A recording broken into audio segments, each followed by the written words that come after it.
Welcome back to the channel. Welcome back to Suave. In today's video, we review Thom Browne's Wingtip Brogue boots. But before we get into it, if you're new to the channel, hit the subscribe button and join the community. Like the video, comment on the video, share the video. Just do it for the YouTube algorithm, okay? Now that we have that out of the way, let's get into the video. So here it is, the Thom Browne Wingtip Brogue boots. Okay, now this is how it was delivered. Let's dive in. In the box, not very complicated, just the boots in a dust bag. No extras, no complimentary notes. The boots in a dust bag and just the extra pair of laces. Now, I own some Thom Browne pieces, but never a shoe, so I did not know what to expect. However, my first impression from holding these in my hands was just wow. Wow, that's just what I thought. I thought, wow. It was pretty much love at first sight. The shoes feel very rugged and heavy. Now first, let me show the shoe around before we delve deeper into the review. All right, let's do it.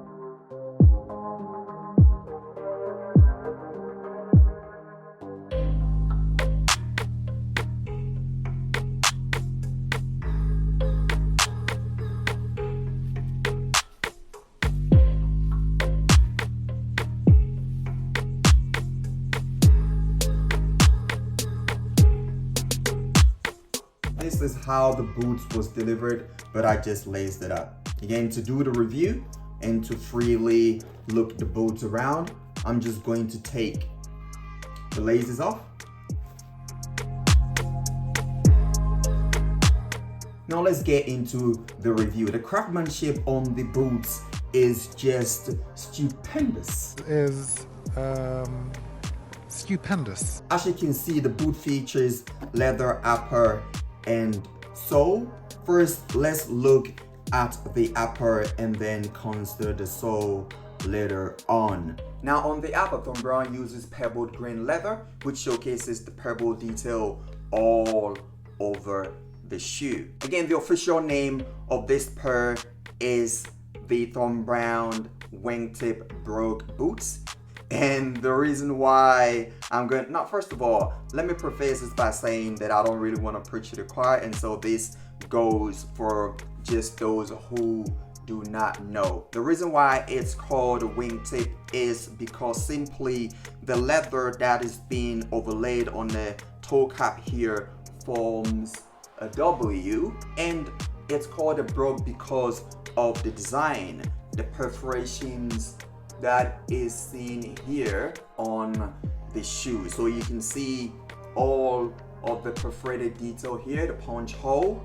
That is what makes this a brogue. Now the brogue design, the punch hole detailing is quite classic and used by lots of shoemakers and designers all around. The upper is all leather, which comprises of leather lining with the designer's name stitched on the insole. Metallic eyelets, as you can see, and the signature Thom Browne Gross Grain pull tab.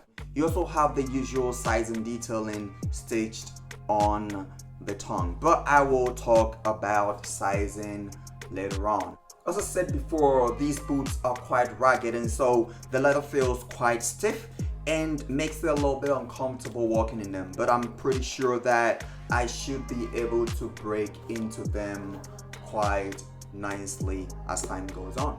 Now let's talk about the sole of these boots. It's quite stacked, as you can see. There are about 3 layers on here. There is tonal stitching. And did I mention that it's handmade? Well, the cat's out of the bag, as you can see, with the designer's name embossed on the sole. Now, these boots also come with metal plates as heel and toe tip protectors. As you can hear and see, these are definitely going to give it additional level of protection and durability, and that's one of the things that makes me love the design of this whole piece. It's obvious that a lot of thinking has gone into the design of these Brogue boots. And now on sizing, I would say that these fit true the size. I went for my usual size of 9.5 US, which is 8.5 UK. But realistically, you can go down by half a size if you prefer not to wear socks with your boots. But with socks, yep, then definitely go for your usual size in these Brogue boots. I deliberated between these pairs and the JM Western Wingtip Brogues, but in the end, I'm glad of my choice because of mainly the pebble detail. If you're still here, then thank you. And I realized my last couple of videos have been shoe reviews, so my next one should hopefully be on how I've been styling them. Until then, gentlemen,